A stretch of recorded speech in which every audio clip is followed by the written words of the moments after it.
Hare Krishna. So, welcome you all on 90 episode book reading challenge, and we are on day 6. So, thanks for encouraging me and being with me. So, as we discussed, if you have any questions in the meanwhile, you can type in the comment box so that I will try to reply on my next video. And we are reading today chapter number 11 and 12. ओम अज्ञानतिमिरान्धस्य ज्ञानाञ्जनशलाकया चक्षुरुन्मीलितं येन तस्मै श्रीगुरुवे नमः. Hare Krishna. So as we have gone through, discussed like how Krishna has actually appeared in this world and how he's been transferred from Mathura to Gokula, and how Kansa was trying to kill Krishna with sending some demons. And after that, yesterday we heard about very nice pastime, which we'll be actually hearing more on that on month of Kartik, where how Mother Yashoda binds Krishna, and then the two trees, Yamula trees, they are being delivered. So today's the pastime is chapter 11, where it says the childhood pastimes of Krishna. So we will just get into summaries how pastimes Krishna was making. Now Krishna has grown up and he's doing some mischievous things. Let's see. So this chapter describes how the inhabitants of Gokula left Gokul and went to Vrindavan, and how Krishna killed Aghāsura and Bhagāsura. When the Yamula trees fell, they made a tremendous sound like that of falling thunderbolt. Being surprised, Krishna's father Nanda and the other elderly inhabitants of Gokula went to the spot, where they saw the fallen trees and Krishna standing between them, bound to the ukhala, the wooden mortar. So we knew that Mother Yashoda has bound Krishna in the ukhal, and after breaking the trees, Krishna was in between those trees.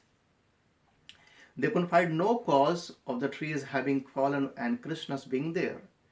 They thought this might be the work of some other asuras who had made Krishna on the spot, and they inquired from the playmates of Krishna about how the whole incident had taken place. The children properly describes how everything had happened, but the elderly persons could not believe the story. Some of them, however, thought it might be true, since they had already seen many wonderful incidents in connection with Krishna.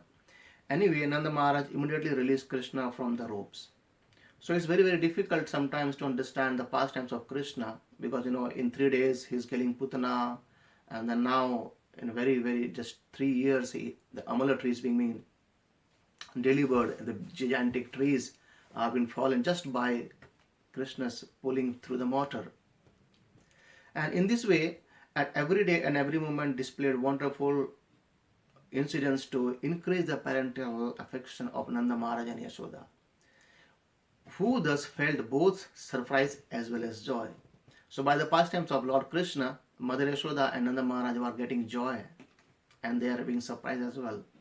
So the breaking of Yamala trees was one of those pastimes, these wonderful pastimes. So now, one day a fruit vendor approached Nanda Maharaj's house, and Krishna gathered some food grains with his little palms and went to the vendor to exchange the grains for fruit. On the way, almost all the grains fell from his palm, only 1 or 2 grains remaining. But the fruit vendor, out of full of affection, accepted these grains, and in exchange for as much fruits as Krishna could take.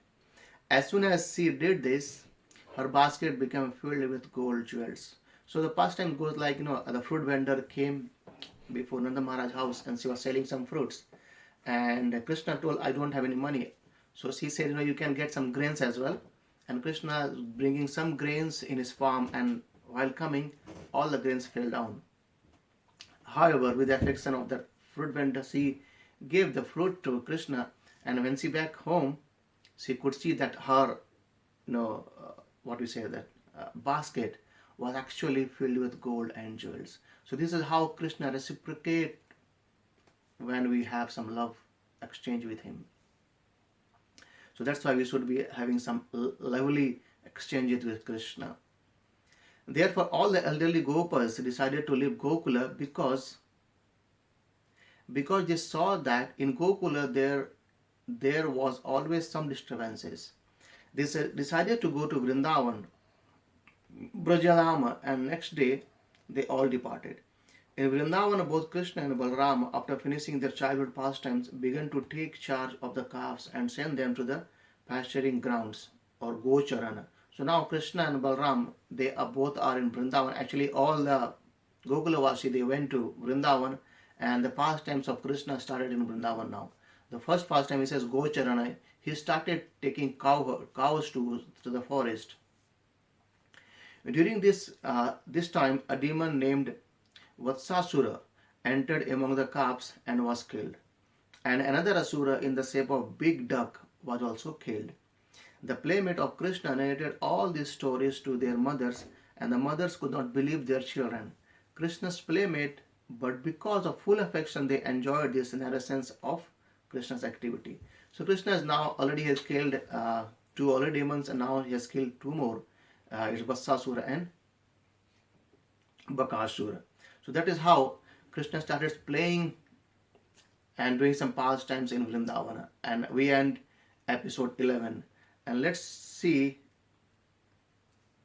episode 12. And where it is the killing of demon Aghāsura. So now a great demon called Aghāsura will be killed. So this chapter describes in details Krishna's pastimes of killing Aghāsura. One day Krishna wanted to enjoy a picnic lunch within the forest, and therefore he went out early into the forest with the other cowherd boys. Accompanied by their respective groups of calves, while they were enjoying this picnic, Aghāsura, the younger brother of Putana and Bakasura, appeared there. So as already Putana and Bakasura has been killed, now Aghāsura came. And desiring to kill Krishna and his companions, the demon who had been sent by Kansa assumed the form of a python, a big, gigantic snake python, expanding himself to a length of 8 miles and a height of mountain. His mouth seems to be extended from the surface of the earth to the heavenly planet. Having assumed this feature, Aghāsura lay on the road, and Krishna's friend, the cowherd boys, thought that the demon's form was one of the beautiful spots of Vrindavan. Thus they wanted to enter into the mouth of a gigantic python. The gigantic figure of the python became a subject for their sporting pleasure, and they began to laugh, confident that even if this figure were dangerous, Krishna was there to protect them. In this way they proceeded toward the mouth of the gigantic figure. Krishna knew everything about Aghāsura, and therefore he wanted to forbid his friends to enter the demon's mouth. But in the meantime, all the cowherd boys, along with their groups of calves, entered the mouth of the gigantic figure. Krishna was waiting outside, and Aghāsura was also waiting for Krishna, thinking that as soon as Krishna entered, he would close his mouth so that everyone would die. While waiting for Krishna, he refrained from swallowing the boys. In the meantime, Krishna was thinking of how to save the boys to kill Aghāsura. Thus, he entered the mouth of the gigantic Asura, and when he was within the demon's mouth, along with his friends, he expanded his body to such an extent that the Asura suffocated and died. After this, Krishna, by casting his nectarian glance upon his friends, brought them back to life, and with pleasure they all came out unhurt. Thus Krishna encouraged all the demigods, and they expressed their pleasure and happiness. For a crooked, sinful person, there is no escape of Sahajya Mukti, or becoming one with the effulgences of Krishna. But because the Supreme Personality of Godhead entered the body of Aghāsura, by his mouth this demon got opportunity to merge into the existence of the Brahman effulgence, and thus he attains Sahajya Mukti. So by this, Krishna has given Sahajya Mukti to the demon Aghāsura as well. When this pastime was performed, Krishna was only 5 years old, and 1 year later, when he was 6 years old and he stepped into the Pauganda age, this pastime was disclosed to the inhabitants of Braja. Parikshit Maharaj inquired, why is that this pastime was disclosed only after 1 year, and yet the inhabitants of Braja thought it had been performed that very day? With this question, the 12th chapter ends. So, actually, what happens? So, this killing of Aghāsura,